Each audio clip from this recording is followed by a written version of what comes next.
Good morning students, स्वागत है आपका हमारा YouTube channel Pintu sir HMS classes में।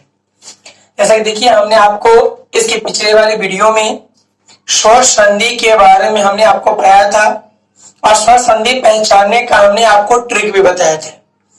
अब आइए हम लोग पढ़ेंगे व्यंजन संधि। और जैसा कि हम पहले भी आपको बताए थे कि ये जो स्वर संधि जो हम पढ़ाने जा रहे हैं, हिंदी व्याकरण संधि, ये आपको 9, 10, 11, 12 सब में आपको आता है। ठीक है, तो आइए आज हम लोग पढ़ेंगे व्यंजन संधि। तो देखिए, कहता है कि स्वर तथा व्यंजन वर्णों के मेल से जो विकार उत्पन्न होता है उसे व्यंजन संधि कहते हैं। यानी स्वर और व्यंजन ये दोनों वर्णों को मिलने से जो विकार उत्पन्न होगा, जो नए वर्ण में परिवर्तन होगा, उसे हम लोग व्यंजन संधि कहते हैं। इसके निम्नलिखित नियम होते हैं। जैसे पहला, कि यदि किसी भी वर्ग के प्रथम वर्ण के बाद, यानी हमने बताया था आपको कि वर्ग 5 को होता है, कवर्ग, चवर्ग, टवर्ग, तवर्ग, पवर्ग। पांचों वर्ग में से किसी का भी पहला वर्ण, जैसे कवर्ग का पहला वर्ण क, चवर्ग का पहला वर्ण च, टवर्ग का पहला वर्ण ट, तवर्ग का पहला वर्ण त और पवर्ग का पहला वर्ण प। किसी पांचों वर्ग का कोई भी पहला वर्ण अगर आ जाए और उसके बाद किसी भी वर्ग का, यानी कवर्ग, चवर्ग, टवर्ग, तवर्ग, पवर्ग, ये पांचों वर्ग में से किसी का भी तीसरा या चौथा वर्ण, जैसे कवर्ग का तीसरा चौथा ग घ, चवर्ग का होगा ज झ, इसी प्रकार से तीसरा या चौथा वर्ण या कोई स्वर आए, स्वर तो बताए थे अ से लेकर अ तक, स्वर आए तो जो प्रथम वर्ण जो होगा, जैसे क, च, ट, त, प, ये सब वर्ग का पांचों का पहला वर्ण, तो प्रथम वर्ण के स्थान पर तृतीय वर्ण हो जाता है। जैसे एग्जांपल के तौर पर देखा जाए, हमने आपको बताया था कि संधि के अपने नियम बताए थे कि पहले वाले शब्द के लास्ट, दूसरे वाले शब्द के पहले, यही दो चीज पर ध्यान देना है। तो पहले वाले शब्द का उच्चारण कीजिए दिक, तो दिक का जब उच्चारण करते हैं तो देखिए इसमें हलंत लगा हुआ, और जिसमें हलंत लगे उसमें स्वर कभी आता नहीं है। तो बच गया मेरा क्या, क। और क देखिए कवर का केमा वर्ण है, पहला वर्ण। क जो है कवर का केमा वर्ण है, पहला वर्ण। अब कहें कि प्रथम वर्ण के बाद, यानी सीधे यहां पे तीसरा या चौथा वर्ण है। देखिए क्या है, ग। ग देखिए तो केमा वर्ण है, कवर का तीसरा, क ख ग। तो देखिए प्रथम वर्ण के बाद तीसरा वर्ण आया कि नहीं आ गया सर? तब उस कंडीशन में बोला कि अगर प्रथम वर्ण के बाद तीसरा वर्ण आए तो प्रथम वर्ण जो है किस में रहेगा, तृतीय वर्ण में। ठीक है, तृतीय वर्ण है तो क का तीसरा क्या होता है, क ख ग। तो यहां संयुक्त है ना, यहां भी ग संयुक्त होगा। अब इसमें देखिए इसमें कोई परिवर्तन नहीं कर रहा, तो बाकी का ज्यों का त्यों क्या बन गया, दिग्गज। उसी प्रकार से देखिए यहां पर पहले वाले शब्द के लास्ट, दूसरे वाले शब्द के पहले, यही हमको ध्यान देना है। तो पहले शब्द के लास्ट में क्या रहा, प। अब प देखिए संयुक्त ना है, तो प संयुक्त, इसमें कोई स्वर नहीं है। तो प देखिए तो पवर्ग का क्या वर्ण, पहला वर्ण। और प्रथम वर्ण के बाद देखिए यहां पर दूसरा शब्द के पहले किसी का भी तीसरा या चौथा है, तो देखिए तो ज, चवर का तीसरा वर्ण कि नहीं, च छ ज, तीसरा वर्ण है ना सर। तो प्रथम वर्ण के बाद अगर तीसरा वर्ण आए तो प्रथम जो वर्ण है वह किस में बदलेगा, तृतीय में। तो प का तीसरा वर्ण क्या होता है, प प ब। तो यहाँ प संयुक्त है तो यहाँ ब संयुक्त होगा, और बाकी का ज्यों का त्यों, क्योंकि इसमें कोई परिवर्तन करने के लिए नहीं कहा है। चलिए ठीक है। अब देखिए दूसरा नियम कह रहा है कि यदि सम के बाद, यानी कि सम ये देखिए सम, सम है कि नहीं? तो सम के बाद क्री धातु से निष्पन्न, देखिए क्री धातु से निष्पन्न, क्री का मतलब क से बना हुआ कोई शब्द, क्री धातु कहे तो भाई क से बना हुआ कोई शब्द। देखिए तो क्री धातु से निष्पन्न कोई शब्द आए तो देखिए श्रम के बाद क्री धातु है ना, क्री से बना हुआ कृत है कि नहीं, क्री धातु से निष्पन्न कोई शब्द यानी क से बना हुआ कोई शब्द, तो क से बना शब्द देखिए कृत आ रहा है कि नहीं आ रहा है? तो कहा कि मां का अनुस्वार हो जाता है। देखिए सम में जो मां है, सम में क्या है मां, ये मां का क्या होगा अनुस्वार हो जाएगा, मां का क्या होगा अनुस्वार, तथा तुरंत दंती स जिसे अनुस्वार लिखेंगे उसके लगे हम लोग किसका प्रयोग करना है, दंती स का आगमन होता है। अब आइए समझिए क्या हुआ था, देखिए सम के बाद, सम आपका है कि नहीं है, क्री धातु से निष्पन्न यानी कि क से बना हुआ कोई शब्द, तो देखिए क से बना हुआ शब्द कृत आ रहा है ना, सम के बाद क से बना हुआ शब्द कृत आ रहा है कि नहीं आ रहा है? तब उस कंडीशन नियम बोला कि जो मां है, सिर्फ मां, देखिए मां का अनुस्वार यानी मां का ना, तो स का जो का त्यों, मां का क्या बोला अनुस्वार हो जाता है, तो मां देखिए अनुस्वार हो गया, तुरंत किसका आगमन दंती स, तो स संयुक्त न है, संयुक्त का मतलब और बाकी क्या कोई परिवर्तन नहीं कर रहा, यानी बाद वाला का ज्यों का क्या हो गया संस्कृत। नियम समझ में? अब देखिए यहां करा कि सम के बाद, देखिए सम है कि नहीं है, क्री धातु से निष्पन्न, देखिए क्री से बना हुआ कृति है कि नहीं है सर, कसम कृति है ना, तब नियम बोला कि मां, मां स कोई नहीं कुछ नहीं, मां का अनुस्वार, देखिए मां अनुस्वार में बदल गया, तथा तुरंत दंती स का आगमन यानी दंती स का तुरंत क्या होगा आगमन। अब तो कुछ नहीं बोला तो लास्ट वाला का ज्यों का त्यों क्या हो गया संस्कृति, क्या हो गया संस्कृति। चलिए थर्ड नियम देखा जाए, तीसरा नियम देखा जाए, करा कि यदि किसी भी वर्ग के, हम बताए थे कि वर्ग 5 को, कवर्ग चवर्ग टवर्ग तवर्ग पवर्ग, तो किसी भी वर्ग इनकी पांचों में से किसी का भी प्रथम वर्ण है, तो कवर्ग का प्रथम वर्ण क, चवर्ग का प्रथम वर्ण च, टवर्ग का प्रथम वर्ण ट, तवर्ग का प्रथम वर्ण त और पवर्ग का प्रथम वर्ण प, यही पांचों में से प्रथम वर्ण आ जाए क च ट त प आए, उसके बाद किसी भी वर्ग का पांचवा वर्ण, जैसे कवर का पांचवा वर्ण अंग, चवर का पांचवा वर्ण इया, टवर का पांचवा वर्ण टवर गिना, तवर का पांचवा वर्ण और पवर का पांचवा वर्ण म, अगर आए तो प्रथम जो वर्ण है क च ट त प, ऐसा प्रथम वर्ण है उसी के स्थान क च ट त प के स्थान पर उसी का पांचवा वर्ण तृतीय या पांचवा वर्ण होता है।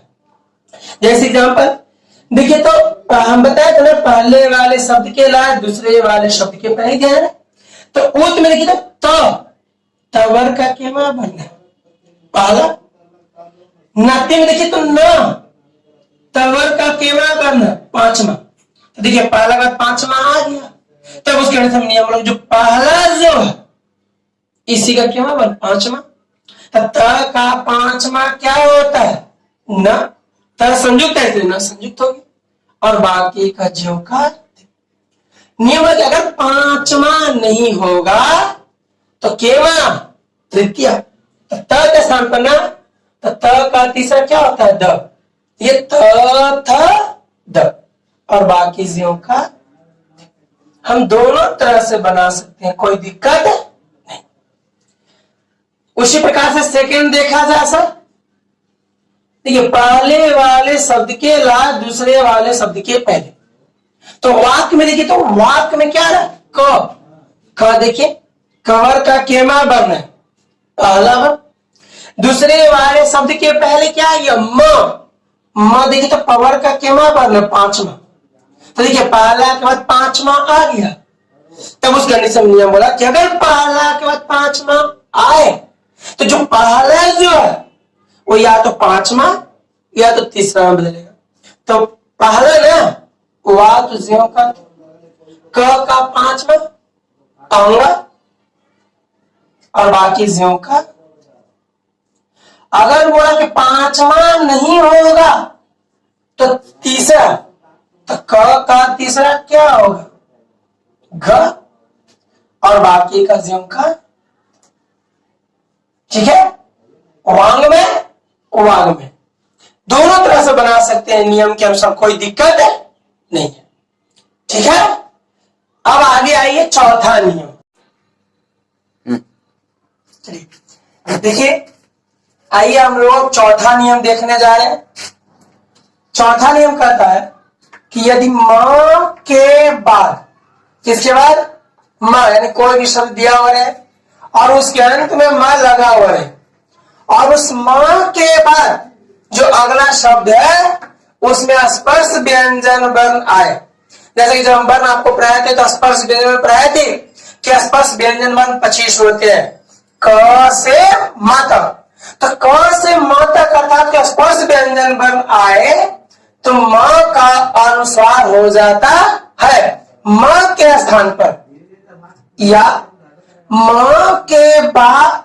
के स्थान पर, यानी जो म है उस म के स्थान पर म के बाद वाला जो वर्ण आएगा उसी का पांचवा वर्ण हो जाता है। जैसे सपोज देखा एग्जांपल है कि म के बाद, तो देखिए तो अहम में देखिए म आ रहा कि नहीं आ रहा है? आ रहा है। अब कहा कि म के बाद यानी इधर आइए स्पर्श व्यंजन वर्ण है, तो म का कह देखिए तो स्पर्श व्यंजन है कि नहीं है? का स्पर्श व्यंजन है ना, तो कहा कि म का अनुस्वार हो जाता, म का यानी अह का अह रह जाएगा और मां का क्या हो जाएगा? अनुस्वार। यहां तक तो कोई दिक्कत नहीं। फिर वह किया जब अनुस्वार हो गया तो बाकी ज्यों का त्यों क्या हो गया? अंक का। तो बोले या मां के स्थान पर, यानी जो मां है तो पहले अ को लिख दीजिए। अब कहा कि मां के स्थान पर, महर इसके स्थान पर म के बाद वाले वर्ग, तो म के बाद में कौन आ रहा है? क। तो क का केवल वर्ग पांचवा, तो क का पांचवा क्या होगा? अंगा। और अब तो कोई परिवर्तन नहीं कहा, तो बाकी का ज्यों का त्यों, अहंकार दोनों को पढ़ेंगे। अगला नियम देखिए, फिर अगला एग्जांपल देखिए, कि मां के बाद, तो देखिए सम में देखिए तो मां है। अगर मां का कोई स्पर्श व्यंजन, तो मां के बाद देखिए तो स्पर्श व्यंजन ग स्पर्श व्यंजन है कि नहीं है सर? तब बोला कि मां का अनुस्वार होगा, तो मां है स का जो का, तो मां का क्या होगा? अनुस्वार। बाकी तो कोई परिवर्तन नहीं बोला, यानी संगम हो गया। या मां के स्थान पर, यानी स को स लिख दीजिए। अब कहा कि मां के स्थान पर, जो मां है इसके स्थान पर मां के बाद वाला, तो मां के बाद क्या आ रहा है? ग। तो ग का केमा पर पांचवा पर, तो ग का पांचवा क्या होगा? अंगा। और बाकी का ज्यों का त्यों। देखिए कहीं ऐसा भी लिख, ठीक है, क्या हो गया? संगम। क्लियर है? अगला नियम आइए करा, यदि मां के बाद, देखिए मां है कि नहीं है सर? इसके बाद ऊष्म या अंतःस्थ, तो हम आपको जो वर्ण पढ़ाए थे व्यंजन वर्ण, तो उसमें बताए थे कि ऊष्म व्यंजन 4 और अंतःस्थ 4। ऊष्म में आपको आएगा तलवसा, मूर्धन्यसा, दंसा और ह, और अंतःस्थ में य, र, ल, व, अर्थात तलवसा, मूर्धन्यसा, दंसा, ह, य, र, ल, व, ये आठों में से कोई व्यंजन वर्ण अगर आए तो म का क्या करा? अनुस्वार। तो देखिए तो सम में देखिए म आ रहा है कि नहीं आ रहा है सर? म आ गया। अब इसके बाद उष्म या अंत अस्त, तो म के बाद देखिए तो दंती स, कौन व्यंजन? उष्म व्यंजन। आ रहा है ना सर उष्म व्यंजन? तब नियम बोला कि म क्या होगा? अनुस्वार। तो म ना स को ज्यों का तो म का अनुस्वार कर दीजिए। अब तो कुछ नहीं कहा तो बाद का ज्यों का त्यों। क्या हो गया? संसार। अगला नियम, अगला एग्जाम्पल फिर देखिए, क्या कि मां के बाद, तो सब में देखिए तो मां आया कि नहीं आया सर? इसके बाद क्या आ रहा है? य, तो यह कौन व्यंजन? अंत अस्त व्यंजन। आ रहा है ना? अंत चार बार यह डाला हुआ, तो देखिए तो यह आ रहा है कि नहीं आ रहा? तब बोला कि मां का क्या होगा? अनुस्वार। हिस्सा का ज्यों करता हूं मां का अनुस्वार। अब बाकी तो कुछ नहीं कहा, तो लास्ट का ज्यों का त्यों। क्या हो गया? संयोग। अगला फिर देखिए, यदि, अगला नियम, यदि ह्रस्व स्वर के बाद, हम आपको बताया था ह्रस्व स्वर चार गो, अ, हर्षई, हर्षऊ और हरासुदी, ये चार जो ह्रस्व स्वर है।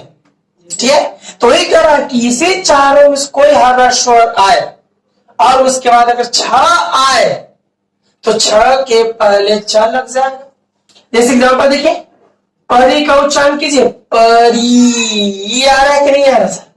ह्रस्व आया, और ह्रस्व के बाद देखिए तो क्या आ रहा है? छ आ गया ना ह्रस्व। अच्छा, तो बस क्या बोला कि छ, परी को परी लिख दीजिए और छ के पहले च संयुक्त जोड़ देना है और बाकी ज्यों का त्यों। परिचय कहीं कहा कि परिवर्तन नहीं करने के लिए बोला, सिर्फ बोला कि छ के पहले, यानी ये जो छेद जो है, इच्छा जो है, इच्छा के पहले क्या जोड़ना है? च। देखिए छ के पहले छ जोड़ दिए तो परिचय। उस पर देखिए वी का उच्चारण क्या? देखिए वी, ई आ रहा है ना, यानी इसमें ह्रस्व आ रहा है नहीं, और ह्रस्व के बाद देखिए क्या आ गया? छ। कहा था ना कि ह्रस्व के बाद छ आए, देखिए ह्रस्व छ आ रहा है कि नहीं आ रहा? तो बस छ के पहले क्या जोड़ना है? च। वी का ज्यों का त्यों, छ के पहले छ जोड़ दीजिए संयुक्त और बाकी ज्यों का त्यों। हो गया क्या चीज? विच्छेद। क्या हो गया? विच्छेद। चलिए अगला नियम आइए, यदि त वर्ग, त वर्ग समझते हैं ना? त, थ, द, ध, न, इन वर्ग में त, थ, द, ध, न, पांचों में से कोई एक वर्ग आ जाए, वर्ग आ जाए, और उसके बाद यानी कि तवर्ग के बाद च वर्ग है। च वर्ग का मतलब च, छ, ज, झ, इय, इन पांचों में से कोई आए तो तवर्ग के आस्थान पर, किसके स्थान पर? तवर्ग के आस्थान पर, त, थ, द, ध, न, ये पांचों में से कोई भी वर्ग रहेगा तो उसी के आस्थान पर विकल्प से च वर्ग हो जाता। विकल्प का मतलब यानी कि तवर्ग के बाद जो भी छ, छ, का वर्ण आएगा वही होगा। जैसे त के बाद अगर छ आए तो त के स्थान पर च होगा, अगर त के बाद छ आए तो त के स्थान पर छ होगा, त के बाद अगर ज आए तो त के स्थान पर ज होगा। ठीक है, ये जो भी त, थ, द, न के बाद छ, छ, ज, इया का जो वर्ण आएगा वही छ, छ, ज, इया वाला वर्ण त, थ, द, न के स्थान पर होगा। जैसे एग्जाम्पल देखिए, त वर्ग में त है कि नहीं है? अब त वर्ग के बाद देखिए तो च वर्ग आया, च वर्ग का मतलब छ, इया में से कोई भी आ जाए तो च आ रहा है कि नहीं आ रहा? तो नियम क्या बोला कि जो भी छ, छ, इया का वर्ण आएगा तवर्ग के स्थान पर वही होगा। तो त के बाद क्या आ गया? च, तो त के स्थान पर क्या होगा? च। समझे? और बाकी का ज्यों का त्यों। देखिए सही, त के बाद क्या आ गया है? ज। त के बाद क्या आया? ज। तो त के स्थान पर क्या होगा? संयुक्त ज और बाकी का ज्यों का त्यों। उज्ज्वल। ठीक है, अगला देखिए फिर क्या, यदि त के बाद ल आए, यानी पहले त आ जाए उसके बाद ल आए तो त के स्थान पर क्या होगा? ल। जैसे देखिए उत जोड़ लेके देखिए पहले त आ रहा है कि नहीं आ रहा है, अब त के बाद क्या आ गया है? ल। तो त के स्थान पर क्या बोला? ल हो जाएगा, संयुक्त ना, तो त के स्थान पर ल संयुक्त और बाकी का ज्यों का त्यों। ठीक है, और देखिए त का देखिए तो ल आ रहा है कि नहीं आ रहा है, तो बस त के स्थान पर क्या बोला? ल होगा, तो त के स्थान पर ल लिख दीजिए और बाकी का ज्यों का त्यों उल्लास। ठीक है, चलिए उतार दीजिए।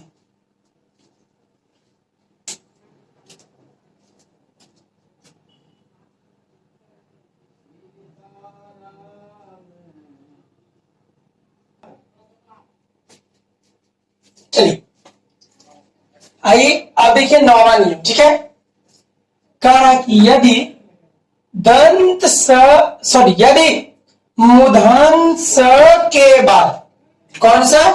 मूर्धन स के बाद त या थ आए, यानी मूर्धन स बाद या तो त आ जाए या तो थ आ जाए। देखिए मूर्धन स बाद देखिए त आ रहा है कि नहीं आ रहा है, मूर्धन स बाद देखिए थ आ रहा है कि नहीं आ रहा है, तो उस स्थिति में त के स्थान पर जो त है, त के स्थान पर क्या होगा?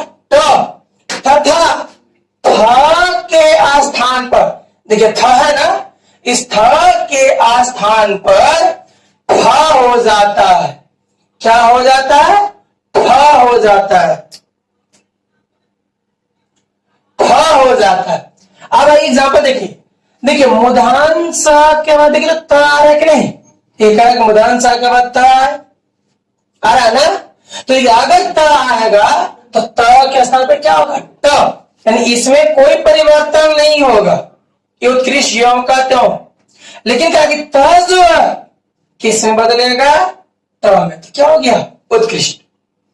फिर देखिए करा कि मूर्धन स के बाद थ आए, ये क्या करा कि मूर्धन स के बाद थ आए, आ रहा कि नहीं आ रहा, तब बोला कि थ किस में बदलेगा? थ में, तो सस क्या हो जाएगा? थ जो है क्या हो गया? षष्ठ। आइए लास्ट नियम है, यदि दंती स के बाद, ये दंती स आ रहा है कि नहीं आ रहा सर, तो दंती स के बाद तलब स, देखिए दंती स के बाद तलब स आ रहा है सर, या चवर्ग आए, देखिए तो दंती स के बाद चवर्ग च आया कि नहीं आया, तो बोला कि उस स्थिति में दंती स के स्थान पर तलब स होगा, यानी जो दंत स है ना इसके स्थान पर कौन सा? तलब स। जैसे राम लिख दीजिए। अब बोला कि दंत स के स्थान पर क्या होगा? तलब स। दंत स है, इसके स्थान पर क्या स? तलब स, और बाकी कजियों का रामश क्षति। फिर बोलिए दंत स के स्थान पर के बाद चवर्ग, देखिए दंत स का चवर्ग आ रहा है कि नहीं, तो उस स्थिति में बोला कि दंत स के स्थान पर कौन सा? तलब स, तो दंत स के स्थान पर तलब स दे दीजिए और बाकी ज्यों का त्यों। क्या हो गया? रामस चुनौती।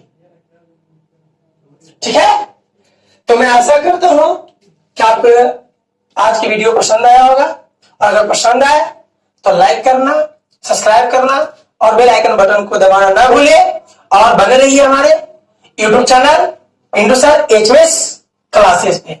ठीक है, सही।